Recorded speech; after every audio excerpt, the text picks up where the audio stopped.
Hey guys, welcome to Tech Team channel. Hope you guys having a very nice day. In this video, I'm going to show you how can you enable auto spam check in Viber.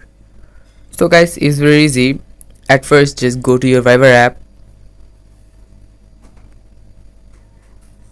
Now into your Viber app, just click the bottom last option, more, the 3.1. Now just click on settings. And into the settings, just go to privacy, the second one. Now into privacy, in the middle one, here you can see auto spam check, this one. Just simply click it, and by clicking it you will allow Viber to check the messages from unknown senders containing spam. So guys, that's how you can enable auto spam check in Viber. Hope you find this video helpful. If you find this video helpful, then give a thumbs up and don't forget to subscribe the channel.